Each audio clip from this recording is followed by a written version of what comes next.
Shalom saudara-saudara yang dikasihi Tuhan Yesus Kristus, dimanapun kalian berada, kiranya damai kasih Kristus menyertai kita semua dalam segala keadaan. Saya mengucap syukur di mana kesempatan hari ini saya diberi kesempatan untuk menyaksikan kebaikan Tuhan Yesus dalam hari-hari yang saya jalani. Perkenalkan, nama saya Bibit, saya dari Kediri dan sekarang saya bekerja di Hong Kong dan saya mengenal Tuhan Yesus di Hong Kong. Saya lahir dari keluarga muslim, tapi kami bukan muslim yang dibilang taat-taat banget. Tapi dari kecil saya juga belajar tentang bagaimana keyakinan saya, tentang bagaimana menjalani kehidupan keagamaan saya.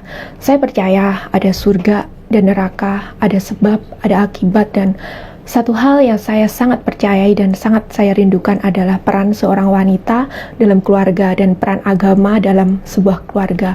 Karena saya bercermin dalam kehidupan saya sendiri. Saya terlahir dari keluarga yang kurang kasih sayang atau mungkin kurang harmonis. Dan dari situ saya memiliki kerinduan atau keinginan menjadi seorang wanita atau seorang istri yang solehah yang bisa membangun sebuah keluarga yang harmonis, penuh kasih sayang, dan tentu takut akan Tuhan dalam keyakinan saya dulu. Setelah saya beranjak dewasa, cita-cita atau kerinduan saya yang saya anggap mulia itu menjadi titik rendah dalam kehidupan saya, di mana saya sangat menjunjung tinggi atau menuhankan pacaran atau pacar saya. Saya rela melakukan apapun untuk pacar saya dan rela melakukan apapun juga untuk mendapatkan orang yang saya cintai. Singkat cerita, setelah 6 tahun yang lalu tepatnya, saya pacaran dengan seorang Kristen, tapi dia juga bukan Kristen yang taat beragama. Awalnya kita hanya sharing tentang keyakinan masing-masing, keyakinan saya, keyakinan dia, dan saya nggak tahu kenapa dalam diri saya rindu ingin mengenal kekristenan. Dan saya ngomong ke dia, pacar saya, kok saya pengen ke gereja sih gitu. Dan karena gerejanya dia ortodok dan kami berbeda bahasa, jadi rasa nggak nyaman. Dan saya sebenarnya hanya sebuah kerinduan sih, kalau ingin atau mungkin ingin banget dengan browsing atau mungkin tanya teman-teman, ada nggak sih gereja Indonesia di Hong Kong? Belum sampai ke situ, cuma sekedar kerinduan yang saya nggak tahu gimana harus memulai kerinduan menemukan gereja di sini.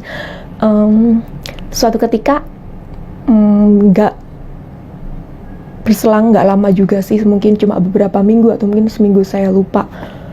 Suatu ketika setelah libur hari Minggu, karena hari Minggu banyak banget teman-teman dari Indonesia, dan saya duduk di MTR di kereta, dan waktu itu duduk di sebelah saya mbak-mbak dari Indonesia gitu. Saya nggak tahu kenapa, saya nggak kenal dia, saya nggak tahu kenapa saya tuh kepo banget waktu dia buka tas dia, dan saya lihat ada Alkitab di tas dia.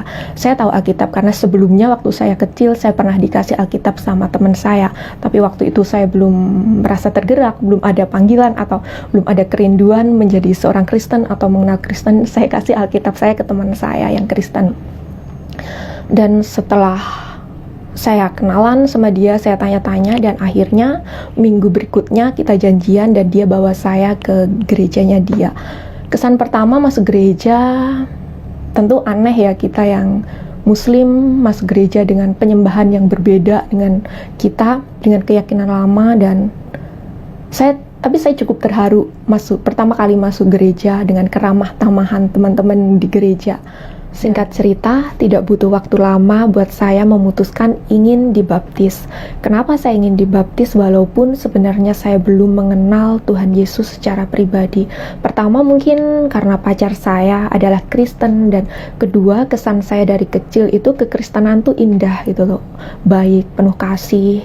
Dan ketiga, menurut saya cara ibadahnya itu simple, dan Alkitab, kitab suci yang dipelajari itu memakai bahasa Indonesia dan mudah dipahami, mudah dimengerti apa itu dalamnya, berbeda dengan keyakinan saya yang dulu.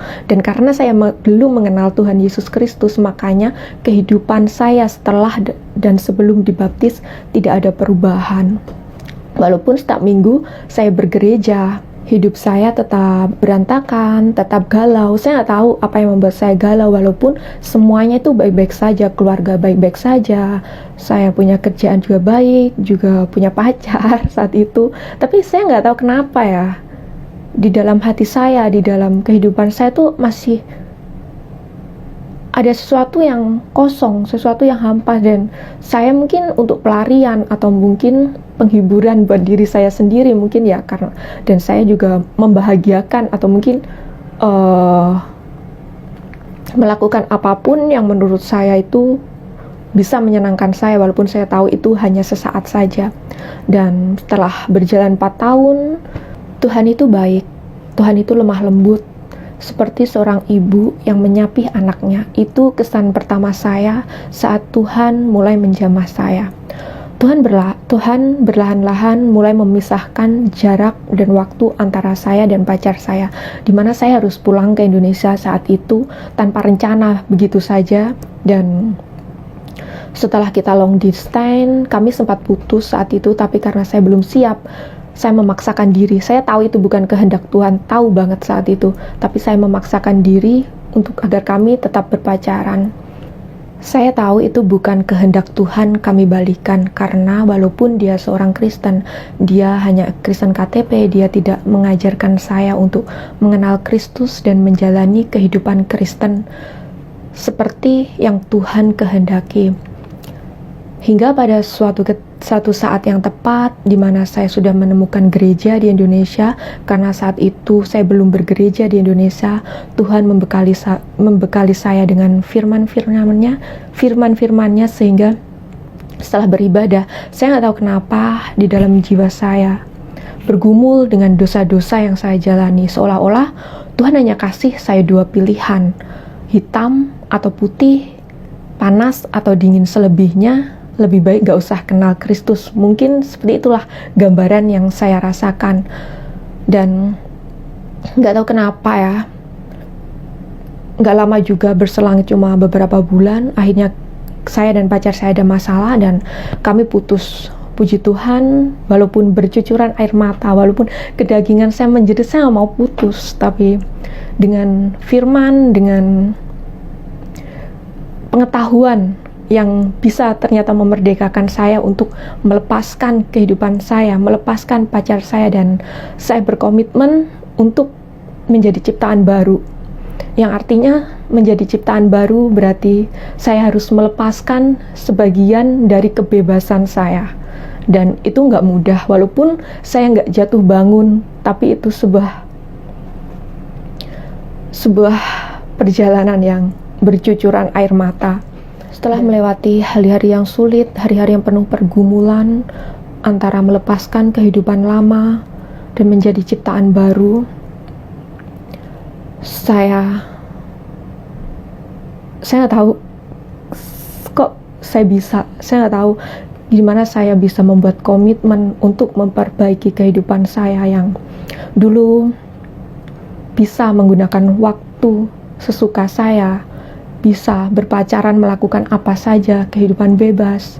Bahkan saya berkomitmen untuk meyakini kalau tubuh saya, diri saya adalah bait suci Tuhan, di mana saya harus memuliakan Tuhan dalam apapun yang saya pilih dalam kehidupan saya. Walaupun itu gak mudah dan walaupun bercucuran air mata, tapi saya menyadari dalam segala keadaan saya selalu punya harapan. Bukan berarti harapan adalah setiap doa yang saya inginkan itu dikabulkan sesuai dengan yang saya inginkan. Tapi dalam segala keadaan, sekalipun doa saya tidak dikabulkan, saya memiliki Kristus. Itu yang menjadi sebuah kebanggaan atau semangat dalam diri saya. Dan satu hal yang saya tahu saat saya memutuskan menjadi ciptaan baru, saya harus berhati-hati, saya harus bercermin dalam firman, dalam setiap keputusan, setiap keinginan. Bukan berarti saya sempurna, setiap keinginan saya, setiap apa yang saya pilih itu sesuai dengan kehendak Tuhan. Tapi yang pasti, saat saya tahu saya melakukan kesalahan, saya melakukan dosa, saya segera berlutut di kaki Tuhan, saya menyerahkan segala kesalahan saya, kekurangan saya. Dan dengan kasih karunia Tuhan, saya yakin Tuhan mengampuni, dan dengan iman saya ingin selalu memperbaiki diri saya sendiri. Saya sangat bersyukur saat ini saya sudah dibebaskan, dosa-dosa saya diampuni, dan saya selalu memiliki harapan walaupun saya harus kehilangan pacar saya, harus kehilangan kegiatan-kegiatan yang saya pikir itu menyenangkan, tapi mendapatkan Kristus itu adalah sebuah kebanggaan, itu adalah sesuatu yang damai sukacita yang dulu saya nggak pernah rasakan, dan saya bisa memilikinya saat ini. Walaupun saya sadar, saya tahu menjalani kehidupan Kristen itu nggak mudah. Saya sadar saya nggak bisa jauh daripada firman Tuhan, nggak bisa jauh dari doa. Dan saya sangat bersyukur di mana Roh Kudus selalu mengingatkan saya, menegur saya untuk selalu, untuk taat, untuk komitmen setiap hari membangun kehidupan doa, setiap hari membaca firman. Dan dari situ berlahan-lahan Tuhan mulai membimbing saya, Tuhan mulai menunjukkan bagian-bagian diri saya yang saya harus ubah, menyelidiki kehidupan saya, sehingga semakin hari saya semakin mengasihi Tuhan. Saya senang, saya bangga sekali saat ini karena saya sudah menjadi milik Kristus, dan itu adalah sebuah kebanggaan di mana saya punya jaminan hidup yang kekal. Demikian kesaksian saya, semoga kiranya memberkati. Shalom.